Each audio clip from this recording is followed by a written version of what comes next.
Good morning India. दोस्तों नमस्कार। दोस्तों हमारे चैनल की कहानियाँ रोज़ाना सुनते रहने के लिए आप हमारे चैनल को सब्सक्राइब कर सकते हैं। साथ ही इस वीडियो के पसंद आने पर आप इस वीडियो को लाइक जरूर करें। चलिए अब इस प्यारी सी कहानी को शुरू करते हैं। कहानी शुरू करने से पहले मैं आपको एक बात बता दूं, इस कहानी के सभी पात्र काल्पनिक हैं। ये कहानी आपके मनोरंजन के उद्देश्य से बनाई गई है। चलिए अब इस प्यारी सी कहानी को शुरू करते हैं। ये एक कहानी शोनी की है। शोनी जो एक साधारण सी लड़की थी, उसके पति काफ़ी अमीर थे। मतलब उसकी शादी एक अमीर खानदान में हुई थी। दोस्तों अक्सर हमारे लाइफ में कुछ ऐसे पास्ट होते हैं जिन्हें हम चाह के भी नहीं भुला पाते। ये तो आपने सुना ही होगा। शोनी के लाइफ में भी कुछ ऐसा ही था। उसका भी एक पास्ट ऐसा कुछ जो उसने कभी नहीं सोचा था कि उसके लाइफ में उसके इस पास्ट की वजह से इतना कुछ हुआ कुछ यूँ कि उसका एक बॉयफ्रेंड हुआ करता जिससे वो बहुत प्यार करती। लेकिन दोस्तों अक्सर हम जिसे प्यार करें वो हमें लाइफ में मिल जाए, ये नहीं हो सकता। आपने भी ये चीज़ सुना ही होगा कि अगर हर कुछ मिल जाएगी उसकी लाइफ में तो तमन्ना किसकी करोगे। कुछ अधूरी ख्वाहिशें ही तो ज़िंदगी जीने की मज़ा देती हैं। अब बात भी कुछ ऐसा ही था। हुआ कुछ यूँ कि वो एक लड़के से प्यार तो करती थी, लेकिन उसके घर वाले शादी से बिल्कुल खिलाफ थे। उसकी शादी नहीं हुई और ये चीज़ यहीं ख़त्म हो जाए ऐसा कुछ नहीं होता।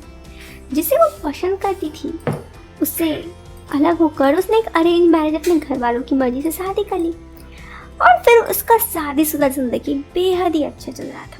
वो काफ़ी अमीर ख़ानदान से थी। मतलब उसके पति काफ़ी अमीर थे।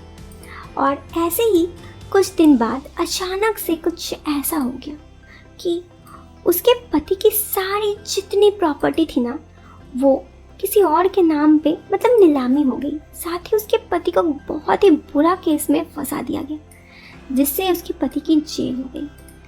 इस समय उसका घर वगैरह सब नीलामी हो गया, सारे पैसे उसके पास अब कुछ नहीं था।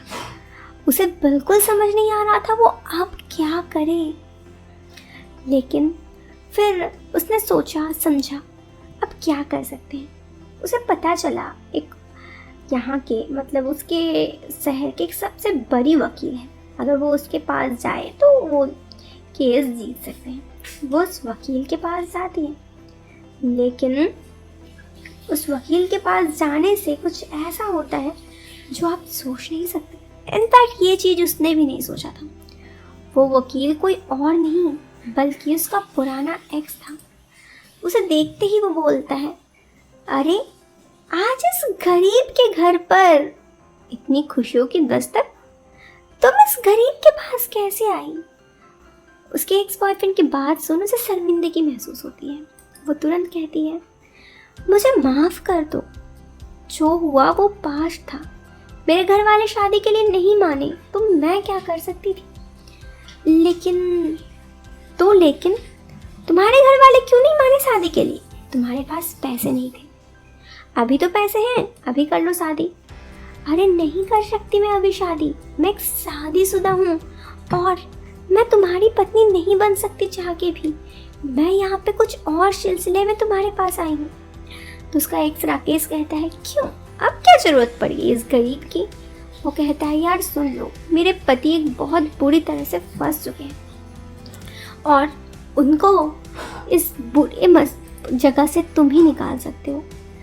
आज मैं तुम्हारी क्लाइंट बन के आई हूँ, प्लीज़ मेरी मदद कर दो, मेरे पति को इस केस से निकाल दो। मुझे पता है वो बिल्कुल भी गुनहगार नहीं है, उन्हें फंसाया गया है। अच्छा तुम्हें पता है उन्हें फंसाया गया है, तो इसका प्रूफ मुझे पता है, तुम इसका प्रूफ निकाल सकते हो। लेकिन मैं क्यों निकालूं, मुझे क्या होगा। देखो बात को समझो, मैं ये कभी नहीं चाहती थी कि हम दोनों का ब्रेकअप हो। मैं तुम्हें प्यार करती थी, लेकिन अब मेरे प्यार कोई और है और प्लीज़ उन्हें मेरे से जुदा मत होने दो। तुम्हें पता है कि किसी प्यार का ना होने से कैसा होता है, प्लीज़ ऐसा मत करो।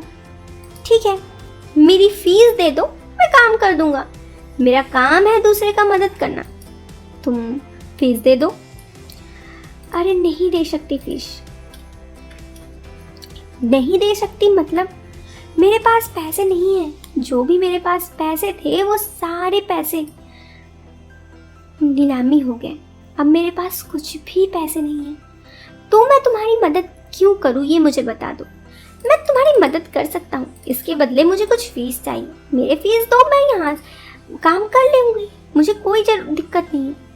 लेकिन वो फीस नहीं दे पाती। उसे भी पता है उसकी क्या परेशानी थी। उसके बाद वो वहाँ से जाना नहीं चाहती। उसने कहा यार मेरी मदद कर दो। उस लड़के ने कहा उसके एक्स ने, देखो मैं तुम्हारी मदद कर सकता हूँ सीधा तौर पे, लेकिन मुझे क्या फ़ायदा। अब तुमने अपनी फ़ायदा देखा और उसके बाद मुझे छोड़ा, तो मुझे भी तो मेरा फ़ायदा मिलना चाहिए। देखो बहुत मेहरबानी होगी, जिस दिन मेरे पास मेरे सारे पैसे वापस आ जाएंगे मैं तुम्हारी सारी मदद कर दूंगी उस वक्त। लेकिन मदद तो मुझे कुछ चाहिए नहीं, मदद तो तुम्हें चाहिए। उसके इतने कहने पर वो बोलता है कि ठीक है सुनो, उसके बदले तुम्हें जितना दिन तुम्हारे पति जेल में रहेंगे उतना दिन तुम्हें मेरी पत्नी बनके मेरे घर रहना होगा। अगर तुम्हें मंजूर है तो ठीक है, मैं इस केस में लड़ने को तैयार हूँ। तुम कल सारी फाइल लेके मेरे घर आ जाना और मेरे ही पास रहना। इस पर वो बोलती है पर उसने कहा ठीक है तुम्हारी मर्जी। वो लड़की वहाँ से चली जाती है, अपने पति से मिलने जेल जाती है। तो उसके पति रोते रोते कहते हैं एक तुम ही आखिरी रास्ता हो मेरी यार, कुछ भी करके मुझे जेल से निकालो। उसके बाद क्या, उसके बाद उसके पास भी कोई रास्ता तो था नहीं। उसने समझ में आ गया था शायद उसके पति की रिहाई के लिए उसके पास बस इकलौता यही रास्ता था। उसके बाद उसके पति को रिहाई मिल जाती है। वो गुनहगार नहीं थे, ये तो सभी को पता था, लेकिन जो फंसाया था उन्हें जमानत मिल जाती है। लेकिन बात यहीं पे टल जाती है। उसके पति को तो कुछ पता नहीं रहता, उसे लगता है उसे जमानत मिल गई, लेकिन इस जमानत के लिए उसकी पत्नी को क्या क्या मुसीबत झेलनी पड़ी ये बात सिर्फ उसकी पत्नी को ही पता थी।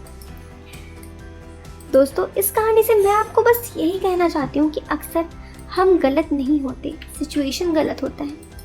खैर ये तो आप समझ ही रहे हैं, लेकिन मैं आपको बस इतना कहूँगी कि किसी भी समय सोच समझ के फैसला कीजिए। हो सकता है कि आप अगर किसी को ऐसा कुछ करते हो तो आपके साथ भी बुरा हो सकता है, इस बात को समझिए।